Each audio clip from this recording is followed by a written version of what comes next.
ಕಬ್ಬನ್ನ ಜಮೀನಿಂದ ತಂದು ಈ ಕ್ರಷರ್ ಅಂದ್ರೆ ಗಾಣದಲ್ಲಿ ಹಾಕ್ತಾ ಇದ್ದಾರೆ. ಆ ಗಾಣದಲ್ಲಿ ಹಾಕಿದ್ದು ನಿಮಗೆ ಇಲ್ಲಿ ನೋಡ್ತಾ ಇದ್ದೀರಿ. ಆ ಕಬ್ಬಿನ ರಸ ಈ ಫ್ರೆಶ್ ಆಗಿ ಬರ್ತಾ ಇದೆ. ಫ್ರೆಶ್ ಆದಂತ ಬಂದಂತ ಈ ವೇಸ್ಟ್ ಅಂದ್ರೆ ಕಬ್ಬಿನ ಇದೆ ಅಂತ ಏನು ಹೇಳ್ತೀವಿ, ಈ ಪ್ರೊಪೆಲ್ಲರ್ ಮೂಲಕ ಮೇಲೆ ಹೋಗ್ತದೆ ರೀಸೈಕ್ಲಿಂಗ್ ಆಗಲಿಕ್ಕೆ, ಬರ್ನ್ ಮಾಡಲಿಕ್ಕೆ. ಈ ಕಬ್ಬಿನ ಹಾಲು ಏನು ಹೇಳ್ತೀವಿ ಅದು ಜ್ಯೂಸು ಬಂದು ಈ ಟ್ಯಾಂಕಲ್ಲಿ ಕಲೆಕ್ಟ್ ಆಗ್ತದೆ.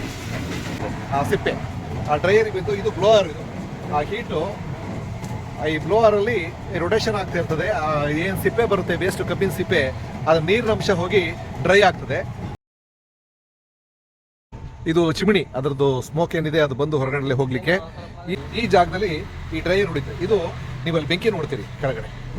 ಈ ಬೆಂಕಿಗೆ ಆ ಸಿಪ್ಪೆ ಏನಿದೆ ಡ್ರೈ ಆಗಿರೋದು ಬಂದು ಅದು ರೆಗ್ಯುಲರ್ ಆಗಿ ಪ್ರಪೋರ್ಷನ್ ಆಗಿ ಅವರು ಬೀಳ್ತಾ ಇರ್ತದೆ. ಅದು ಇಲ್ಲಿ ನಿಮಗೆ ಇಲ್ಲಿ ಈ ಥರ ಬೀಳ್ತಾ ಇದೆ ನೋಡಿ. ಅಲ್ಲಿಂದ ಡ್ರೈ ಆಗಿದ್ದು ಈಗ ಬರುತ್ತೆ, ಈ ಥರ ಮೂಲಕ ಈ ಒಲೆ ಒಳಗಡೆ ಹೋಗ್ತದೆ. ಇಲ್ಲಿ ನೀವು ನೋಡ್ತಾ ಇರೋದು ಆ ಕಬ್ಬಿನ ಹಾಲು ಏನಲ್ಲಿ ಜ್ಯೂಸ್ ಬರುತ್ತೆ ಅದು ಬಾಯ್ಲ್ ಆಗ್ತದೆ. ಸ್ಟೇಜ್ ಬೈ ಸ್ಟೇಜು ಆಗ್ತಾ ಹೋಗ್ತದೆ. ಫಸ್ಟು ನಾನು ಆ ಕಡೆ ತೋರಿಸ್ತೀನಿ ನಿಮಗೆ. ಆ ಕಡೆ ಬಂದಿದ್ದು ಕಬ್ಬು ಕ್ರಶ್ ಆಗಿ ಹಸಿ ಹಾಲು ಅಲ್ಲಿ ಬೀಳ್ತದೆ, ಒಂದು ಸ್ಟೇಜ್ ಅದು. ಅಲ್ಲಿ ಒಂದು ಬಾಯ್ಲಿಂಗ್ ಆಗ್ತಾ ಹೋಗ್ತದೆ ಆ ಪಾಯಿಂಟು. ಮತ್ತು ಎರಡನೇದು ಒಲೆ ಇದೆ, ಇದು ಮೂರನೇದಿದೆ. ಇದು ಫೈನಲ್ ಸ್ಟೇಜ್ಗೆ ಇವರು ಬೆಲ್ಲ ಮಾಡಲಿಕ್ಕೆ ನಿಮಗೆ ಬರೋಂಥ ಇದು ಒಂದು ಸ್ಟೇಜ್ ಇದು. ಇಲ್ಲಿ ಇದಾದ್ಮೇಲೆ ಇದು ಪಾಕ ಅಂತ ಹೇಳ್ತಾರೆ. ಇದು ಒಂದು ಸ್ಥಿತಿಗೆ ಬಂದಮೇಲೆ ತೆಗೆದು ಈ ಕಡೆಗೆ ಹಾಕೊಳ್ತಾರೆ.